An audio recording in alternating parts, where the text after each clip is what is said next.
Welcome to a special crossover episode from two of your favorite Penn State podcasts, Following the Gong from the Schreier Honors College and Dare to Disrupt from Invent Penn State.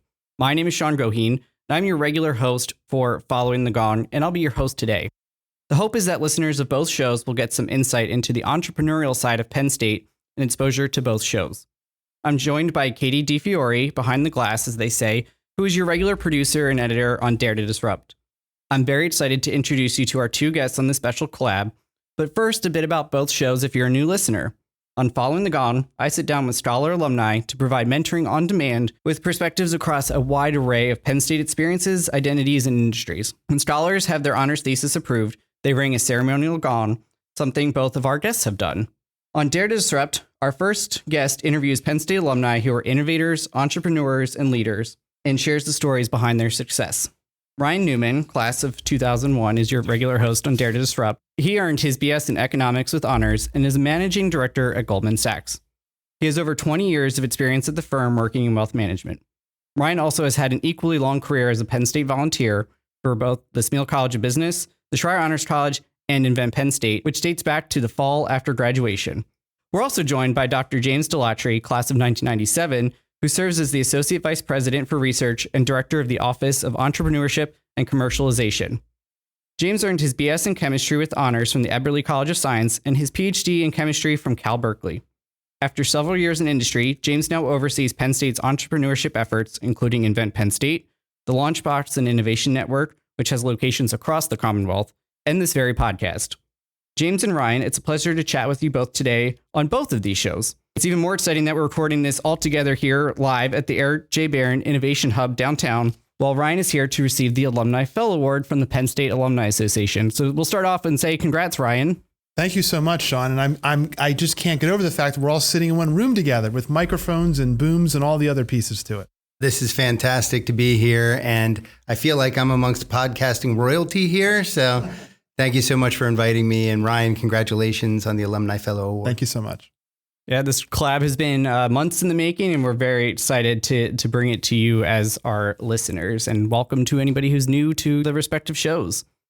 And so part of our goal today that fits both pods, since Dare to Disrupt is all about highlighting entrepreneurs and leaders, and Following the Gong centers career advice from scholar alumni, is to get to know you both as two key leaders at Invent Penn State, from the volunteers and industry side, and from the Penn State side, respectively. Ryan, as the normal host, I'm going to start with you. How did you end up coming to Penn State as a student? Can you tell us about your experiences, including getting into the Honors College as a current Penn State student, and any formative activities that you were involved with? Wow, I feel like deja vu. These are normally the questions that I'm asking, and now I have to answer it.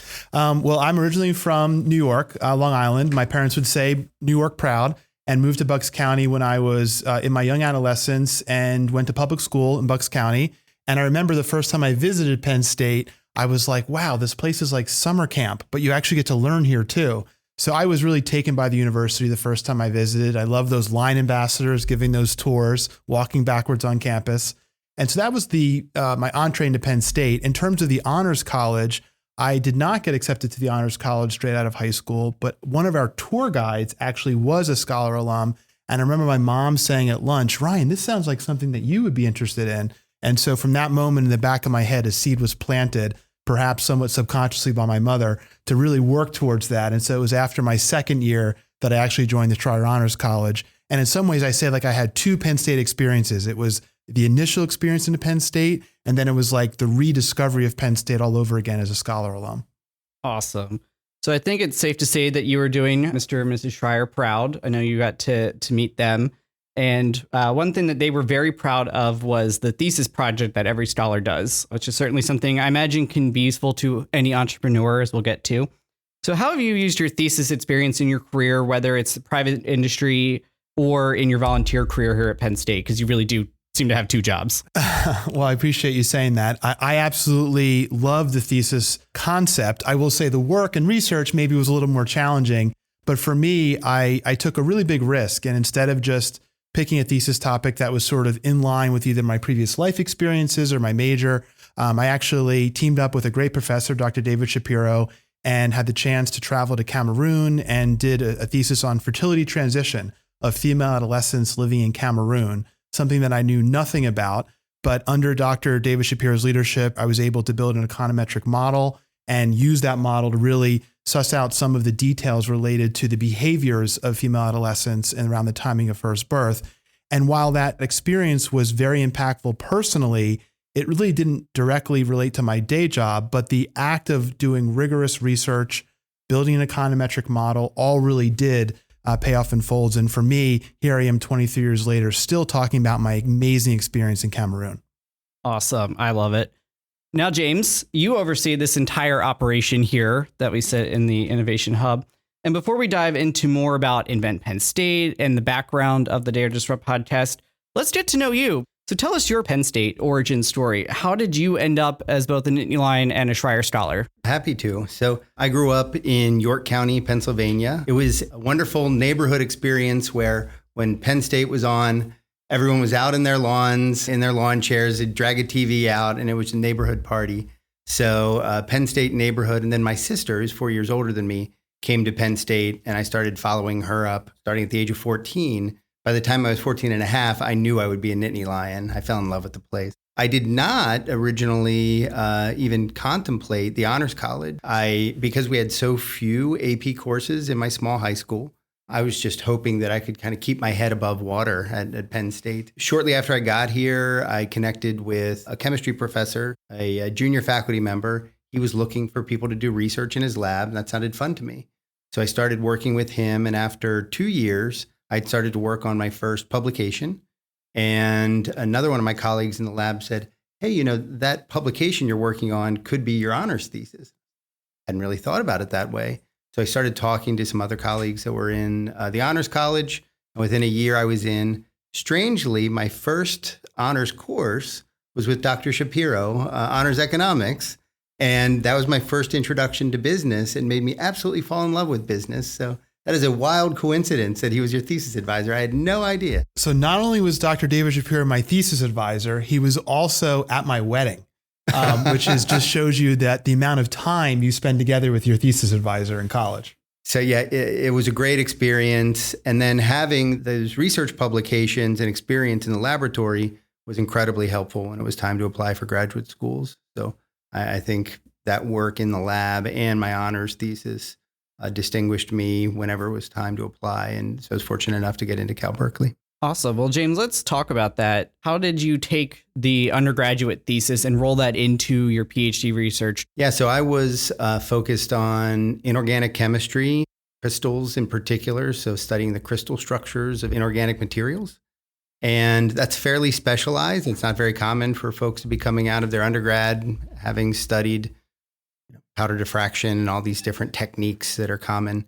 So it instantly gave me a leg up whenever I joined a research group out of Cal Berkeley. I already had all that experience. It led directly into my thesis work, which was originally in new materials and eventually was working in ways to remove greenhouse gases from the chip manufacturing process, a very big problem in the 90s. So the work kind of got me started, and then very quickly started working with industry and pivoted into other areas that I think were really impactful. Yeah, I wanted to ask you about that. You got your PhD, but you did not go a traditional academic route. You went into industry. How did you make that determination? You said you liked business, but walk us through your mindset of how you made that decision. Yeah, I started working in Silicon Valley before I even graduated, doing some consulting jobs, and then ended up working at a large chip manufacturer. And I just knew that I wanted to be in the fast pace and innovation-driven part of the workforce. Didn't really start thinking about entrepreneurship until a few years in, but just being exposed to the fast pace, all of the role players that can take an idea from, that line of sight from, I think I want to try something, through testing it, prototyping, understanding market dynamics. Like, I just fell in love with that whole process. I still enjoy the chemistry, but ultimately that application to impact the world is what got me really excited. Awesome. And I'm curious, you had this hard science background. How did you go about adding in the business experience? Did you kind of just learn that on the fly? Did you take classes? What was your approach to that professional development? Yeah, I was very fortunate to have some wonderful mentors that were willing to increasingly give me opportunities. So That's one of the things that's wonderful about startup companies, right? I started as a director of R&D, pretty quickly was out doing customer visits, learning about the unique challenges that come with implementation in the market. And yeah, with mentorship and support, I was increasingly on the management and operations side, overseeing sales and marketing. So I really enjoyed that journey, and I was fortunate to have the mentors that I did. Awesome. And mentorship is a cornerstone of the Following the Gong podcast. I think it's a big theme on Dare to Disrupt as well. And I think it's a good transition point to talk about Invent Penn State and the work that you two are doing. So for the unfamiliar, maybe a first year student or an alum who has heard an episode or two but doesn't know all that you offer here, James, can you give us a bit of a backstory on how Invent Penn State came to be?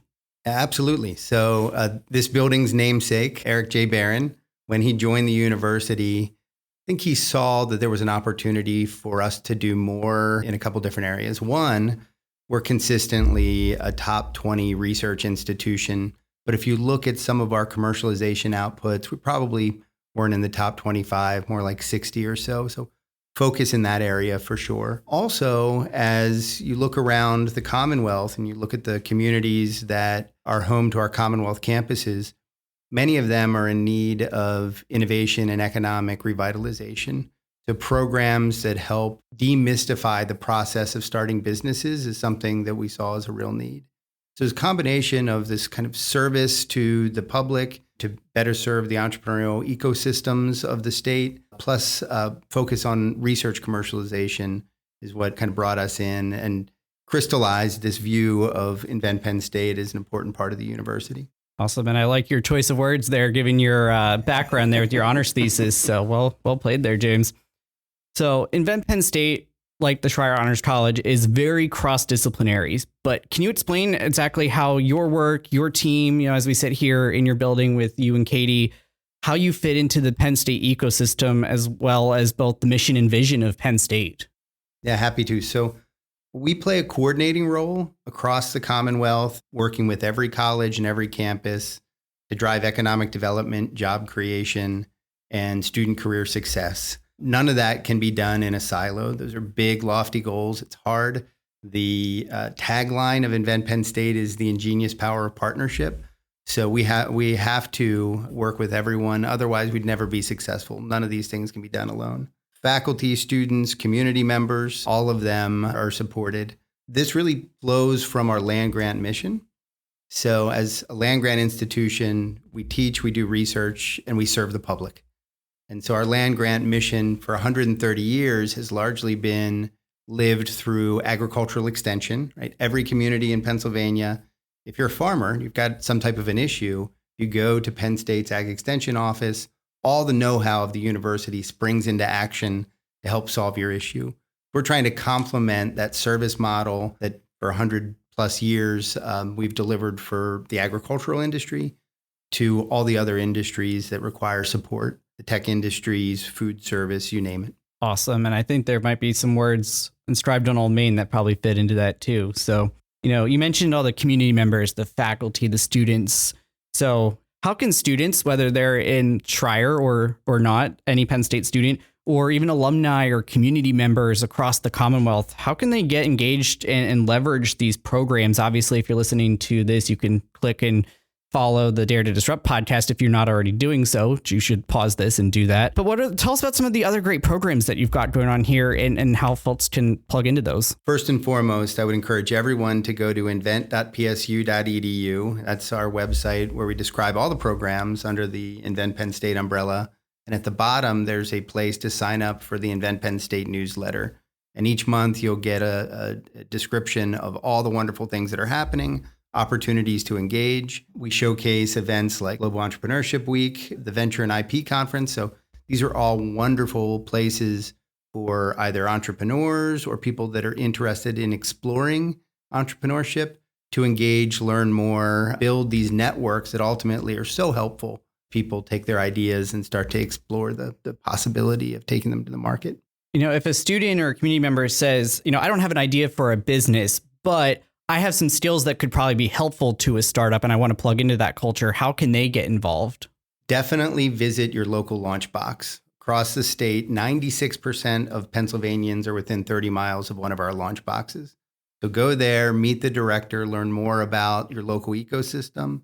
They're natural places for things like internships, mentorship opportunities. That's the link up point across our network. So definitely encourage people to find their local launch box, go visit and take a tour. Perfect. And if you're in State College, it's right downtown here on Burroughs Street where we're recording this. But, you heard it straight from the boss on how and why you should make the most of these. Really, any major can plug in here, right, James? That's right. Absolutely. Yeah. This is not limited solely to folks that are in business majors or engineering. We're seeing awesome business ideas and successful startup companies coming out of everything from anthropology through the arts.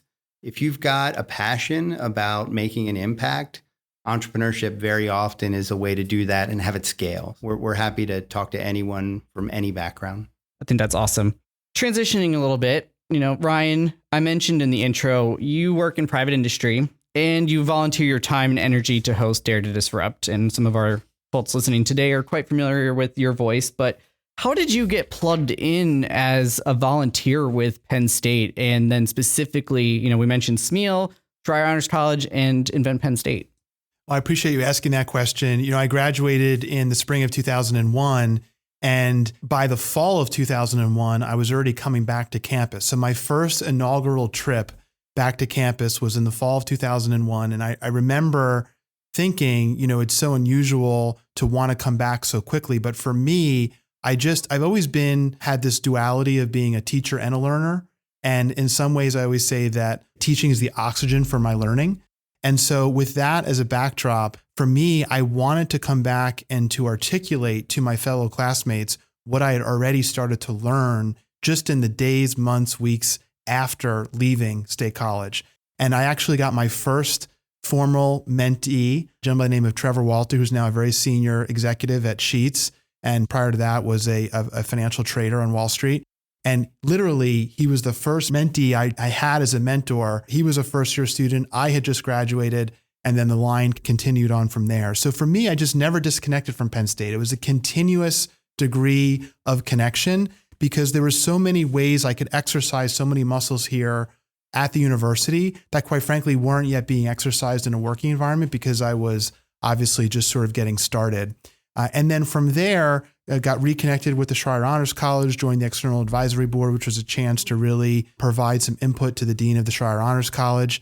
And my experience with Invent Penn State, that really started in the later years. It was really, I have to give President Eric Barron a lot of credit, as I'm sure James does as well, for really just having this vision of what entrepreneurship and the role that it can play within a university as an economic engine, driving growth and change. And I do believe that so much of the future of Penn State sits at the heart of innovation, which is going to happen with entrepreneurship. So I received a visit from Dr. Eric Barron during his time. He expressed to me this interest of this idea of the Summer Founders Program, where we're basically creating an endowment for gifts to be able to support students who take a summer to work on their business ideas, as members of the Invent Penn State community would say, to de-risk those ideas, to then give them greater probability of success. And it was from there that I really started to latch onto this idea of combining all these different interests here at Invent Penn State. That is awesome. And I do want to ask a follow-up, Brian. So you talked about, you stayed connected to Penn State, and obviously there's football and Thon and some ways that people stay connected. But as a volunteer, how and why should somebody reconnect if maybe they've kind of gone and done their own thing, but they want to get reconnected and volunteer with the institution, whether at Invent Penn State or at a campus or one of the colleges or some other place across the university? I'm a firm believer that there's only really two sources of fulfillment in life, and that's to grow and to give.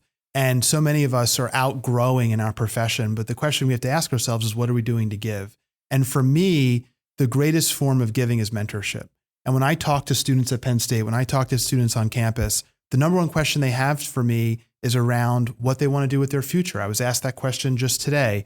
And while I can try to answer that question in a group setting, you'd never do it justice the way that a one-on-one mentorship relationship does. So we have countless mentorship programs across this university, both at University Park and the various Commonwealth campuses, not to mention in all different academic departments and genres. And so it's never too early to become a mentor. And the greatest gift of all is that when you are mentoring a student, you're getting so much out of it and you're learning just as much as they are about yourself and them. Excellent. And I would also say you're never too old to be a mentee as well. So there's always lifelong learning, right? That's great. I'm looking at James, listening to him, and I'm wondering if maybe I can recruit him to be my mentor. I was thinking the same thing. Well, sometimes the best mentors, mentees teach each other something. So I think that's a nice back and forth there. Now, Ryan, in the space that I work in alumni relations, there's kind of this golden triangle, if you will, of time, talent, and treasure. And something you and I have talked about is, it's really important that entrepreneurs branch out into, we're talking about giving back of your time and your talent here, but mentoring with coaching the summer founders program and students there. But it's also great if they become philanthropists. So question for both of you, why should they consider that? Yeah, certainly. So look, the reality is that students are in many cases financially struggling, right? They're having a hard enough time with just tuition and room and board, and it becomes almost impossible for them to consider how would they potentially, even if they have a great idea, launch a business on top of all the other obligations they have. And I just met with some students just before this session who expressed similar sentiments. And so what's amazing, and I think many entrepreneurs and successful folks would be surprised, is how few dollars go so far. And so the ability to create a scholarship or to endow some type of gift, whether it's for anything like I described earlier, the thesis research grant traveling to Cameroon, that required donor dollars to be able to pay for that plane ticket and pay for my room and board when I was living in Cameroon. So it could be in support of thesis research, but also in support of a new business idea, or simply dollars to help a student subsidize the cost of an internship in a foreign city where they don't have lodging available. So all of these things can be done. And what I always tell my friends and peers is it doesn't have to be a major gift to have major impact. The key is to do something and start somewhere. We've been very fortunate to have some alumni entrepreneurs make significant gifts to the university. And whenever they explain the rationale, the logic behind that, it traces back to wanting to pay it forward. They see themselves in the young students that they meet through programs like the Summer Founders Program.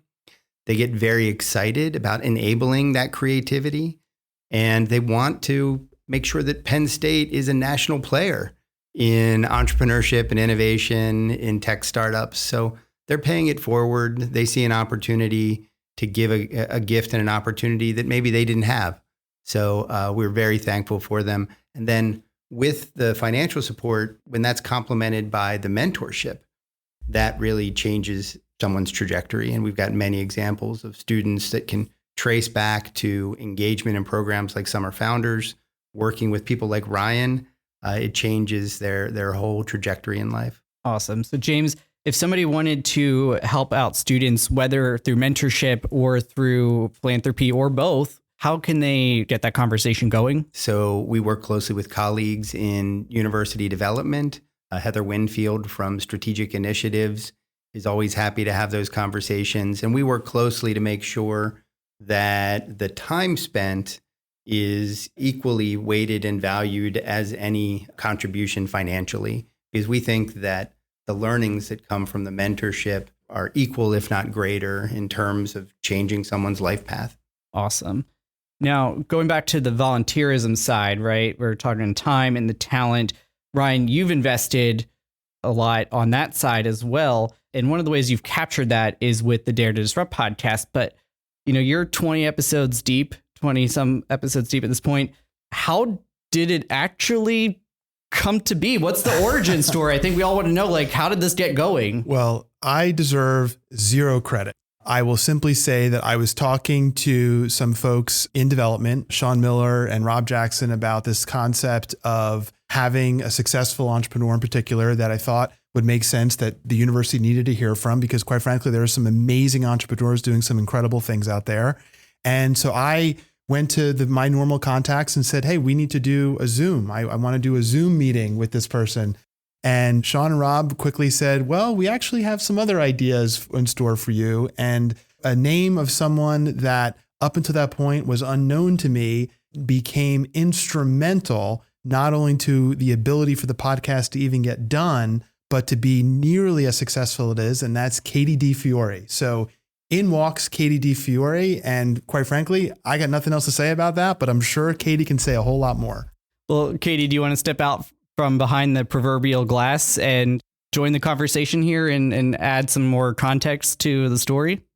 Sure. So I'm a multimedia specialist with Invent Penn State. So what that means is I manage all of the storytelling that we do that comes out of Invent Penn State. So that's written stories, that's our videos, and most importantly, I think, and my favorite, the Dare to Disrupt podcast. And so kind of going back a little bit, I actually participated in Invent Penn State programming when I was a student and got really interested in entrepreneurship. And I actually started my own podcast when I was a student about student entrepreneurs. And so I started launching podcasts left and right while I was a student. I got the bug and knew it was what I wanted to do. And then after a few years after I graduated, I got reconnected with Invent Penn State and ended up in my current role. At the time, the role was mostly writing, but I was really itching to get a podcast going. And then James reached out to me about 2 years ago and said, hey, we have this really enthusiastic alum named Brian. He's interested in doing an interview series with successful alumni. What do you think? Do you think we could do that? And I said, I think we have a podcast. Let's do it. So I was delighted to meet Ryan, and we worked together to sort of figure out what we wanted it to sound like. I know I was really inspired by how I built this, a very popular podcast that does sort of the similar format as we do, interviewing successful entrepreneurs. But I really wanted to make sure we were focusing on the stories of the people who were on the podcast, because I think that's what people really latch onto. And that's turned out to be a really great approach for us. So over the past 2 years of the podcast, we've really fine-tuned and adjusted our method and found a way that we work together that really, really is successful. And so it's been really rewarding for me because I get to apply all my experiences I've had up until this point of launching podcasts. And when I was in college doing podcasting, I was sort of only doing 2 or 3 pieces of it, and not really putting all of it together. So it's really cool that in my full-time job, I now get to do that and have a podcast that is really successful and impactful. And Sean, I just have to chime in and say that at the risk of stating the obvious, there's no way that I could be involved in this podcast and have the degree of impact that we've had if I couldn't just, quite frankly, show up and hit record. And the only reason why I'm able to do that is because of our tremendously talented and multifaceted producer, Katie Di Fiore. I mean, everything from sourcing the guests to the research, to the recording, to the editing, post-production. I mean, she is literally a walking wonder. I appreciate the compliment. So I was going to ask you about kind of how you two go about putting this together every month. Because personally, as the alumni relations contact for the Honors College, I love that it's a Schreier scholar who is hosting and interviewing these great entrepreneurs every month. But it begs the question, taking that a step further, how do you actually go about this partnership? How do you make this happen every month? Because you've got entrepreneurs and I've experienced 2 types of entrepreneurs working on my podcast. There's the ones who get back to you in 5 minutes, and then there's the ones that you have to track down. So how do you get on these people's calendars and make this great resource for our students and our alumni happen? Well, I mean, part of it is that we have a really supportive network at the university, and Ryan, of course, has a supportive network as well of people. So all of that combined ends up meaning that someone knows somebody, and we're able to make a very warm introduction to the people who end up being the guests on our podcast. And that's just been a really wonderful thing. But then, like you said, these are generally higher profile individuals who are very busy. And so that's why we are on a monthly release schedule as compared to a weekly or biweekly. Trying to find time for my calendar and Ryan's calendar and our guest's calendar to sort of overlap is sometimes a challenge, but we make it work, and it always works out. I would say another effective tactic is to send Ryan's bio and to say, hey, you get to spend an hour getting to know this person. And that definitely helps prompt the reply email.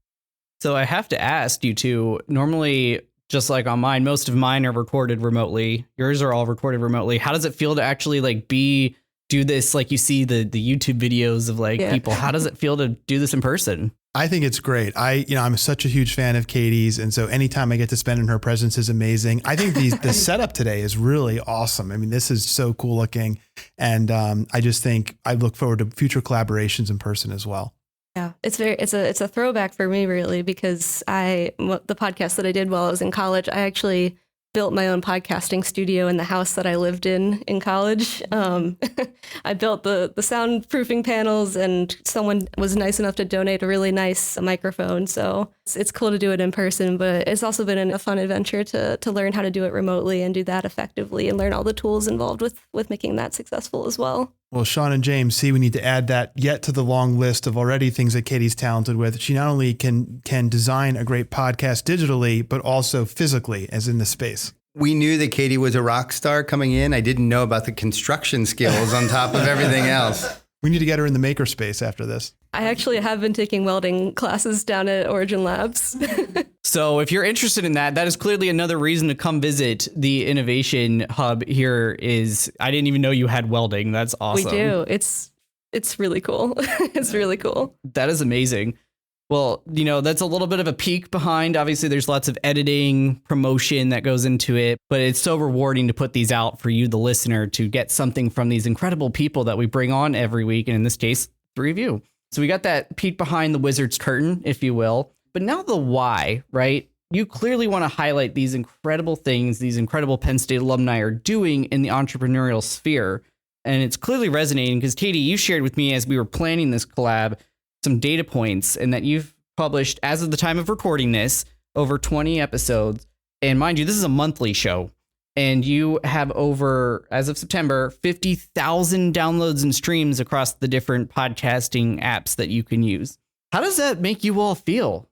Woohoo! 50,000 downloads. I mean, when Katie, what that tells me is that when the university community, when the Penn State community gets behind something, look out. There's no stopping us. And, on one hand, we've had 20 episodes here in the can, as they say in the business, but in many ways, it feels like we're just getting started. And quite frankly, as difficult as it may be to book your 21st guest, I can assure you it's a lot easier than booking your first guest. And so now we have this tremendous snowball of momentum behind us. And so when we go to people and approach real founders and leaders of tremendous businesses and enterprise and industry, we have the credentials behind us. And quite frankly, we wouldn't have that if it wasn't for the tremendous support of the Penn State community and friends of the Penn State community. Well, Ryan, actually makes me think of something you said in a session earlier about how success begets success, right? Absolutely. And success compounds. And, I didn't learn that early on in life, but once I figured that out,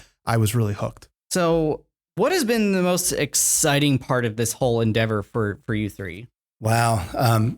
So many amazing stories. I find myself after every episode kind of reflecting on my journey, what more I could do, missed opportunities I had where others were able to capitalize on those opportunities.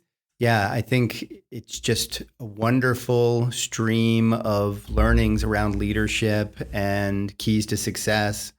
And I tune in immediately as they're coming out. Katie doesn't let me preview. She makes me wait like everyone else. But it's really enriching, and just it makes clear just how amazing Penn Staters are. Like, I think we are probably in many ways too humble of an alumni group. And after you hear story after story, it's just amazing what Penn Staters are doing in this world and the impact they're having.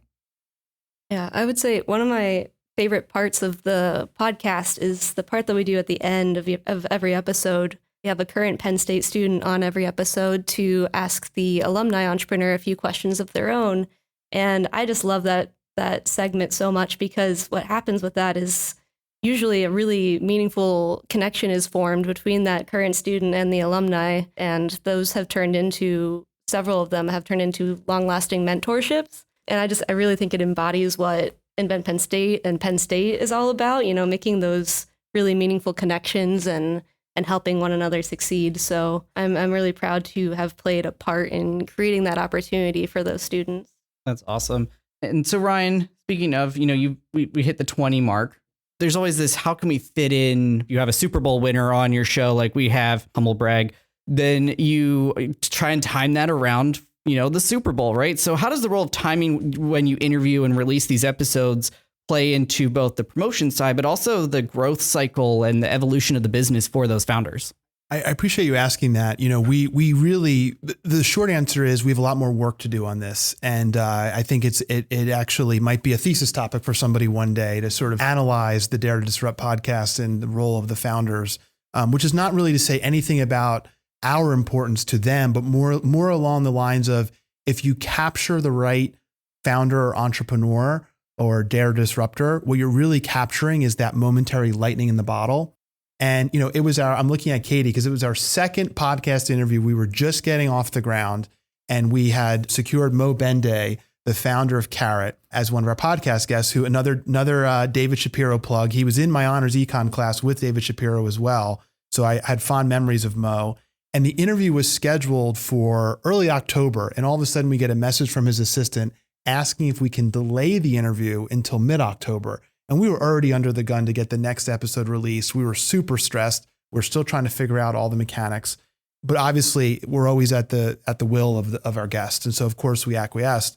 Well, sure enough, literally the day before we interview, which ended up being 2 weeks before the interview was released, Carrot announces that they are the latest company to become a unicorn founder. And so for those of our listeners who don't know, unicorn founder is like nirvana for any entrepreneur, which basically technically means they achieved a market valuation of $1 billion. And so on the one hand, we were really struggling ahead of Mo's delay of the release. On the other hand, once we found out that the reason why he held it up was to be able to announce that they're a unicorn founder, and for that to be our second guest, it was just extraordinary. And they've continued to go on to do amazing things, like having Serena Williams come in as a partner and investor in their business. And you think that would be just a one-time occurrence, but most recently we had Doug Wilbur on of Denim Social earlier in August, and that interview was recorded or released on August 8th. And a mere 2 weeks later, on August 30th, Doug's company, Denim Social, announces they're merging, which again is another great achievement in the eyes of an entrepreneur. And Doug had a really heartfelt, thoughtful post about that. So it just speaks to this idea that I don't think Katie and I, as amazing as Katie is, I don't think we deserve credit for necessarily timing the release of our podcast. But when you're talking to the right people, great things happen. Yeah, it's definitely a challenge because, if you had waited a little bit longer on that one, you have another cool announcement, but also shows that hey, you capture a moment in time with the guests. So I think that's pretty cool. Now, you two spend a great deal of time preparing the interviews because really, for a 30-minute or a 60-minute podcast episode, there's probably triple that in prep, right? All the work goes in on the front end to make sure that you're having a good listening experience. But I'm sure you've encountered quite a few things that you just were not expecting during your interviews. Was there anything kind of out of left field that comes to mind? Absolutely. Every one of the interviews we record has some element of an unexpected surprise. And there's so many I could name. It's like asking to choose among your favorite children. Not possible. But two that come to mind are, we had an amazing speaker, Susan Robinson, who has been a TED Talk speaker, has over 1 million views on TED Talk. And she talked about this concept of rejecting the label of being disabled, and how she talks about how she failed at being disabled and she's legally blind. And, even though our podcasts are all audio, we record them on video. And so I was just a little concerned at my ability to connect with Susan. I wanted the interview to go so well. It was one of our earlier interviews, and I wasn't sure if I was going to be able to connect in the same kind of way. And it was just extraordinary. Her podcast literally is one of our highest listened to episodes because she has such a following and she's so incredible. And another one that comes to mind is Ryan Owen, who I met many years ago, and we reconnected through the podcast. We thought we were coming in to talk to a Wall Street trader turned entrepreneur. Instead, we got this stirring, emotional story, in addition to all of that, by the way, about his experience in 9/11 and how he was in one of the buildings near the World Trade Center, and how he literally, to this day forward, always wears sneakers to work because, in his words, he always wants to be prepared. I mean, it was just gut-wrenching to hear him tell this story. And, I come from a long line of family members that did some brave things in 9/11. So for me personally, it was just incredibly unexpected, but also equally touching. Yeah, as a storyteller, to your point, Katie, sometimes you just got to roll with those things because no matter what prep you do, people are going to find a way to move you. In that vein, Ryan, one of the things I love about hosting Following the Gong is that I'm getting mentored as I'm conducting the interview. I have to be a generalist and have just enough of a knowledge of so many industries to be dangerous. And that's how mine has impacted me, knowing that hopefully the scholars listening have some benefit How has moderating the podcast and hosting this for going on 2 years, how has it impacted your own personal or professional growth?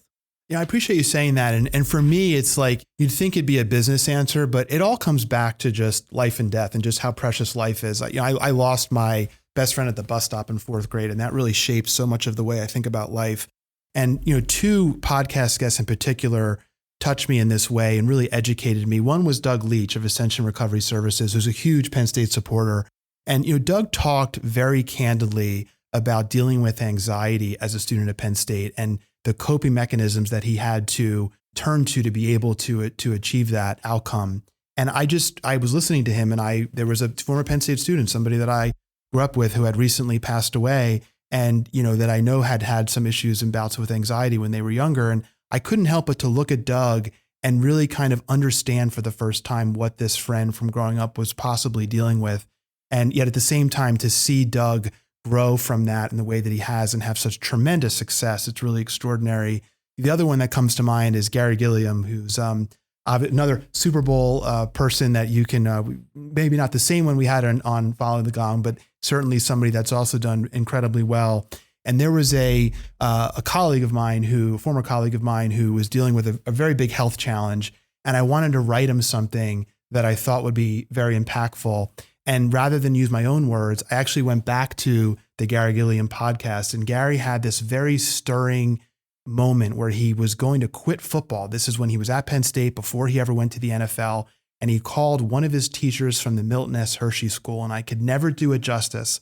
But what Gary said, the teacher said to him in that moment of trial and tribulation, he said, "God gives the hardest battles to its strongest soldiers. What you are currently going through has nothing to do with you, but will be a testimony to the soldiers you lead one day. So have faith in that, control what you can control, your mindset and your efforts, show up every day, and you let God take care of the rest." Now, I can't say it nearly as well as Gary can, but just the idea that in that moment, I was able to call back on another experience of a podcast guest to hopefully give solace to one of my friends who was dealing with a challenge just was a tremendous benefit and quite frankly, a blessing from all of this. Yeah, and if I could add, I think it just really speaks to Ryan's interviewing ability that he's able to make these guests comfortable enough in this interview environment, right? Because no one loves being interviewed. I mean, I guess some people do, but most people get a little nervous and don't necessarily want to get to that, really vulnerable place and share those kinds of stories. But Ryan's able to do these interviews and get these individuals to feel comfortable enough to share these stories that I think are, the key to why our podcast is successful. So it's just always phenomenal hearing each of these individual stories of challenges that they faced and how they've overcome them. Absolutely. You two do a great job of kind of taking what should just be a business case and taking it to the next level and taking it deeper. And so that's something to be proud of. But if you went back to the beginning and could change one thing, what would you do differently? Wow, that's such a hard question to answer because honestly, I feel like the podcast and the whole experience has so outstripped my expectations of what I thought this was. So honestly, for me, I'm going to give kind of a cop-out answer, which is simply to say, I wish I met Katie sooner, because maybe I wish James knew what I was thinking, so he could have tapped me into Katie and all the great resources of Invent Penn State. But the lesson I do take to heart what you're saying, Sean, about how does this relate to other entrepreneurs or other people listening. And I would simply say, if you have a great idea, don't wait. I mean, again, back to that example of the friend at the bus stop. If that taught me anything about life, it's don't wait for tomorrow that which you can do today.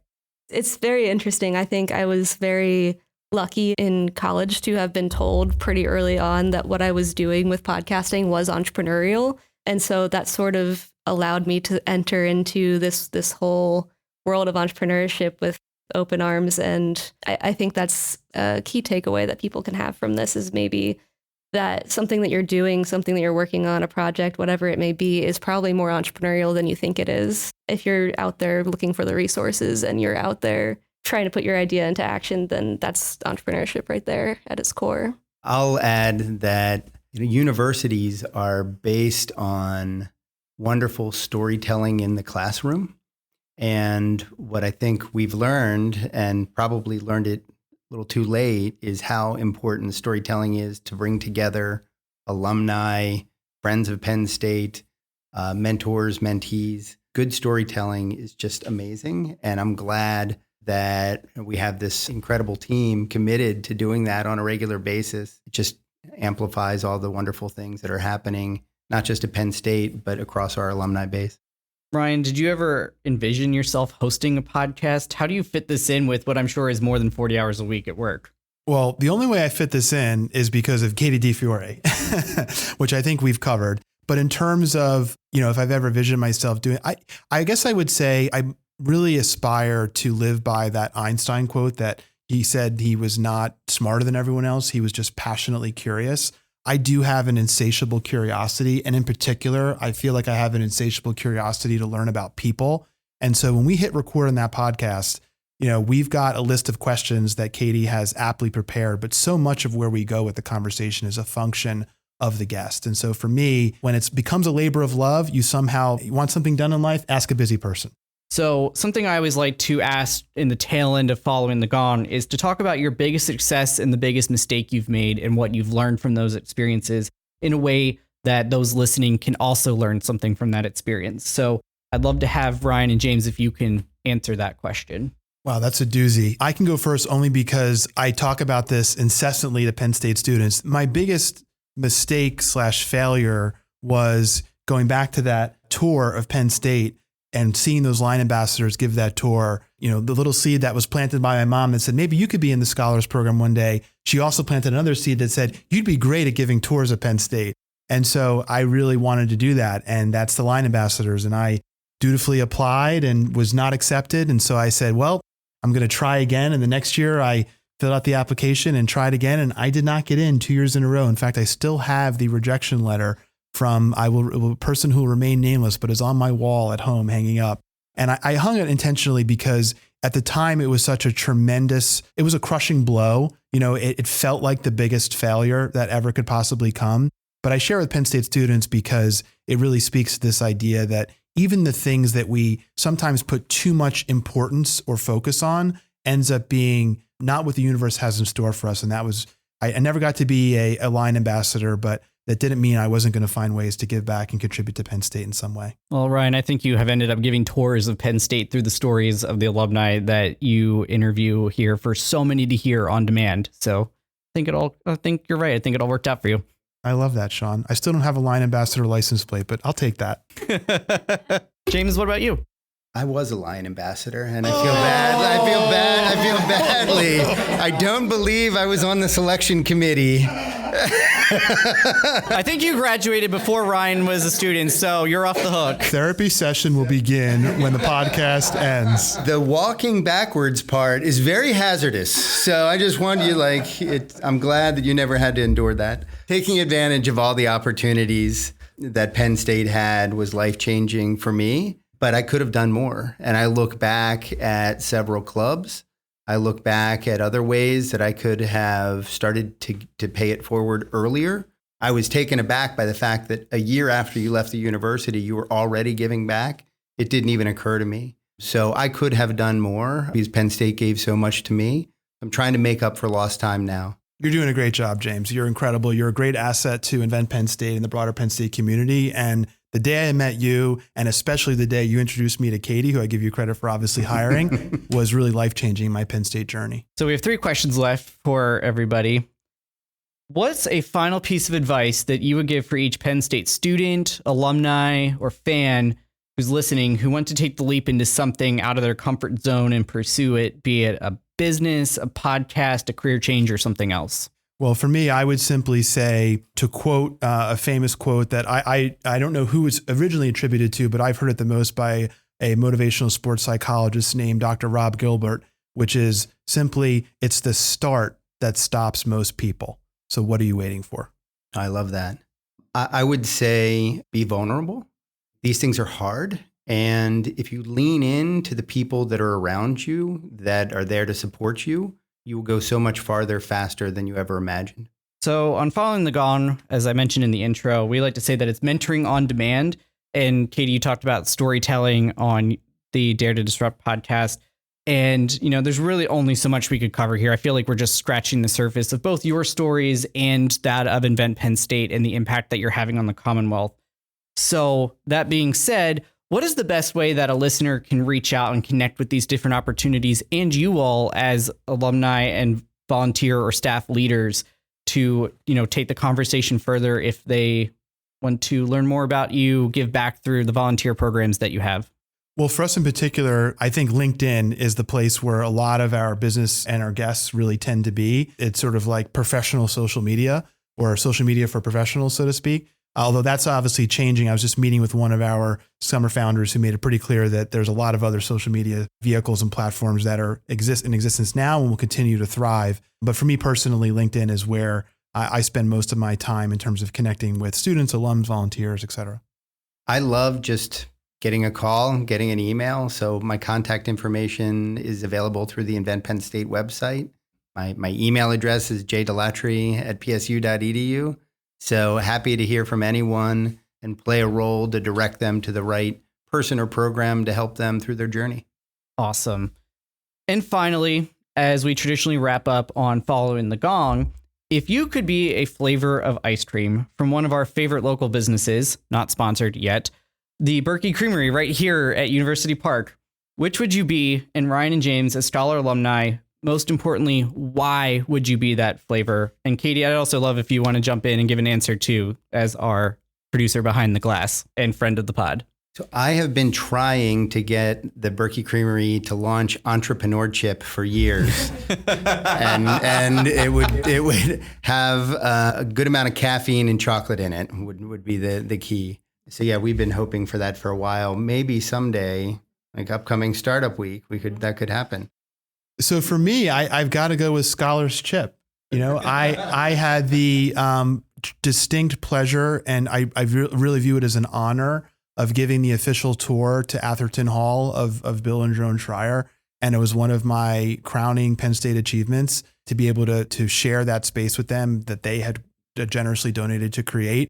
And I remember the original story of what the flavor should entail in Scholar's Chip by Mr. Schreier. And I feel like I'm walking in the shadow and footsteps of giants, people like Bill Schreier and Frank Smeal and others who've been tremendous donors to this university. And so for me, when I go to the Creamery, it's all about Scholar's Chip.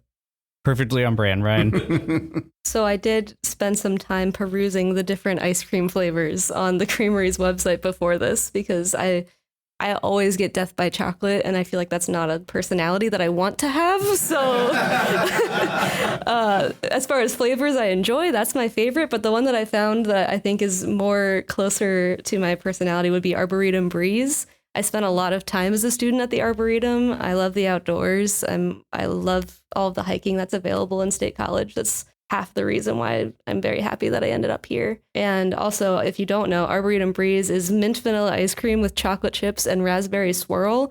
So it's a lot of things that don't sound like they'd go together, but actually work out really well. And as we've talked about a couple of times, I'm a collector of hobbies of sorts. So they don't seem like they go together, but they end up working out. Excellent. So James, in your vein, I think we'll assign Scholar's Chip in the absence for now. Hopefully the Creamery, if the folks are listening there, we can get that collaboration going after a great collaboration here today.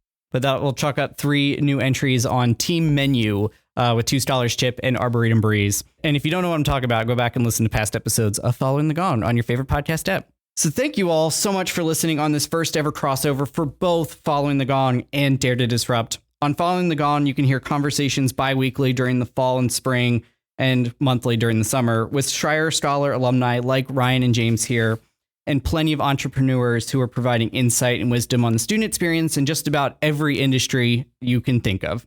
On Dare to Disrupt, you can hear Ryan with Katie's production discuss with Penn State alumni entrepreneurs their stories and advice monthly. Both are designed to help you in your own Penn State journey, be it as an applicant, a student, an alum, or just a fan, and especially if you have been bit by the entrepreneurial bug. Be sure to check out both shows and follow, like, or subscribe, whatever verb the app uses, on your favorite podcast platform. You can learn more about both the Schreier Honors College and Invent Penn State at shc.psu.edu and invent.psu.edu, respectively, as well as our social media threads. With that, I'll let James Delattre, fearless leader of Invent Penn State, and Ryan Newman, your Dare to Disrupt host, have the final words today. Well, thank you so much for having me. This has been so much fun. Just really wonderful. Ryan, thank you for everything you do for Penn State. congratulations again on your Alumni Fellow Award. It's so well deserved. So thank you. Well, I'm so grateful for the time. And Sean, great job with the interview. I love having the chance to sit across of our fearless producer, Katie DeFiore, and James Delattre. Without James, there would be no Katie, which means there would be no Dare to Disrupt. So thank you so much for having us.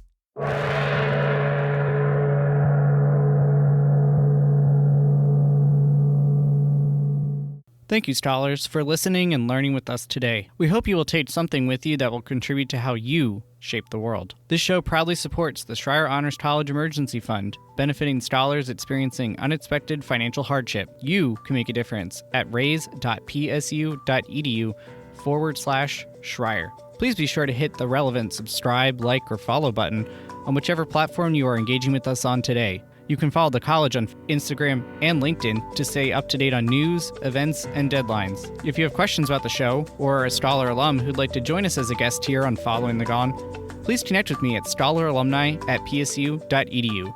Until next time, please stay well, and we are